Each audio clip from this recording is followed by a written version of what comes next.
Sri Lanka's former president Gotabaya Rajapaksa, who was ousted from power following months of protests, has reportedly left for the United States with his family. According to reports, Rajapaksa and his family left for the US via Dubai. This is Rajapaksa's first foreign trip since returning to Sri Lanka more than 3 months ago.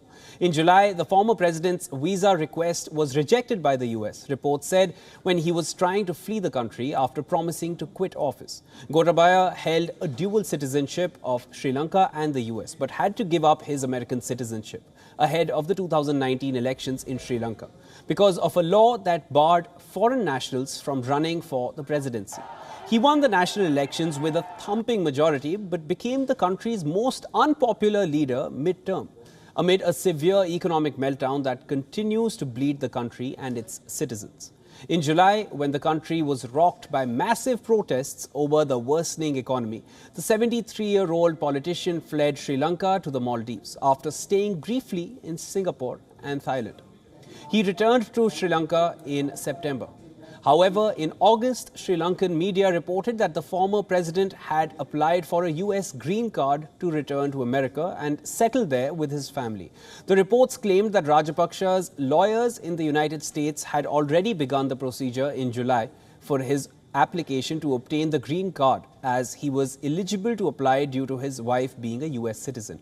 Sri Lanka, a country of 22 million people, is going through its worst economic crisis since its independence in 1948, which was triggered by an acute scarcity of foreign exchange reserves. There have been street protests in Sri Lanka against the government since early April due to its mishandling of the economic crisis.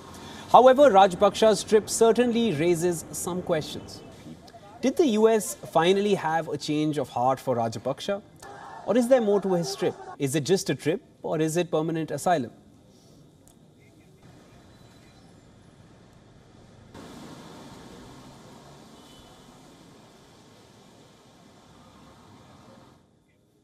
Now, to get some clarity on this, we are being joined by Dr. P. Sarvanamuttu, who is the founder and executive director for the Center for Policy Alternatives. So, welcome to WION. Thank you. Thank you. US had rejected Rajapaksa's visa earlier. Now, what do you feel could be the reasons for it being approved now? Is he seeking permanent asylum in the US? Well, that he is seeking a permanent asylum in the US has not been denied by anyone close to him or by him. But this visit may be just on a tourist visa. That is not clear as yet. Sir, Rajapaksa's visit to the US. Now, what does it mean in terms of US stance on Sri Lanka?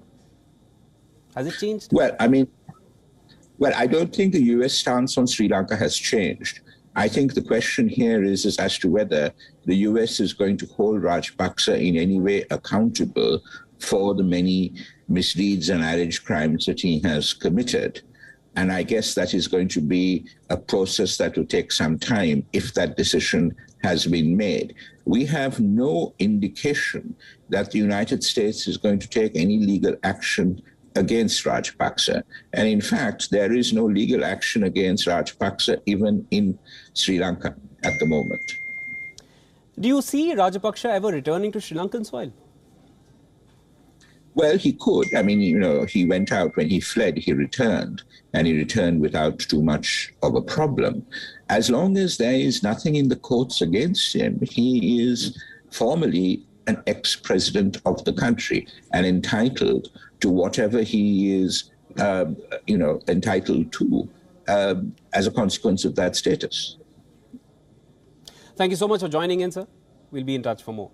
Thank you. Thank you.